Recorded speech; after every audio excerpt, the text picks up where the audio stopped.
Uh-huh. Real good, real good. Say, yes, Lord. Yeah.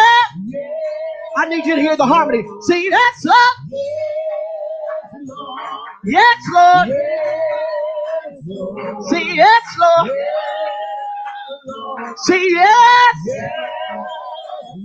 See, yes, Lord. Yes, Lord.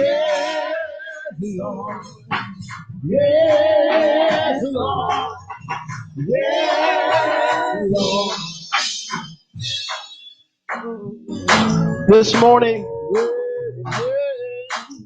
morning, we were fasting and praying, and I text the praise team this morning,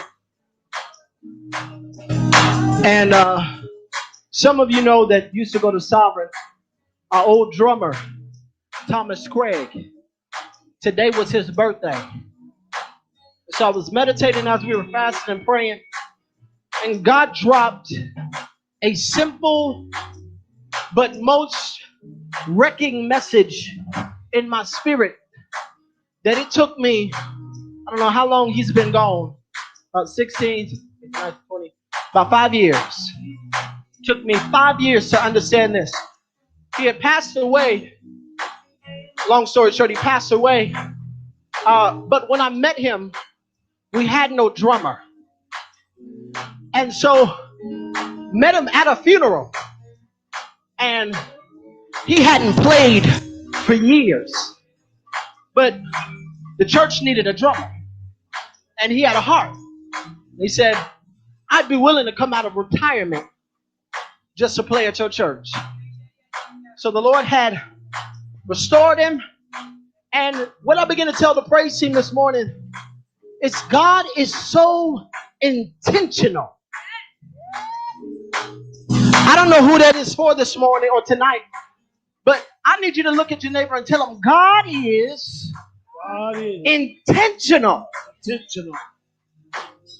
We thought, or should I say, I thought I was just receiving a drummer. Okay?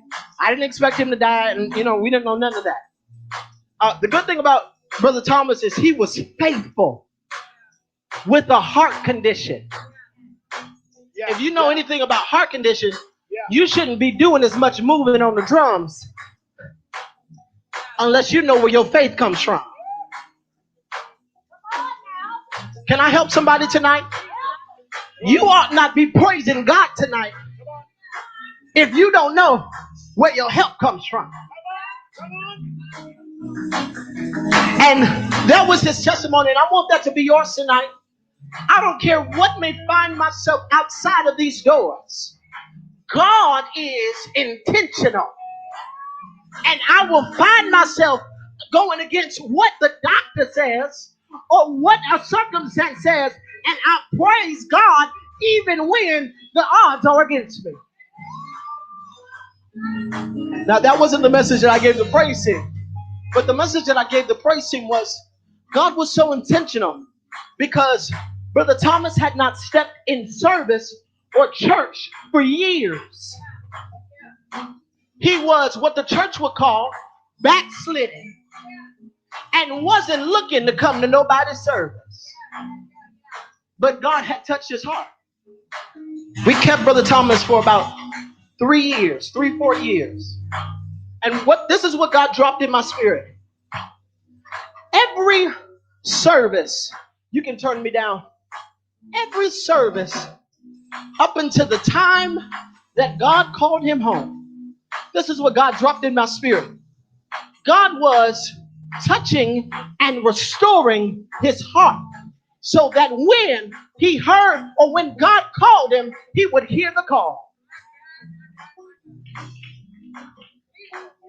I don't know who needs to hear this tonight, but God is touching either your children, your family members, or their hearts, no matter who it is, brother, sister, whoever it is. But as you begin to praise tonight, and as you worship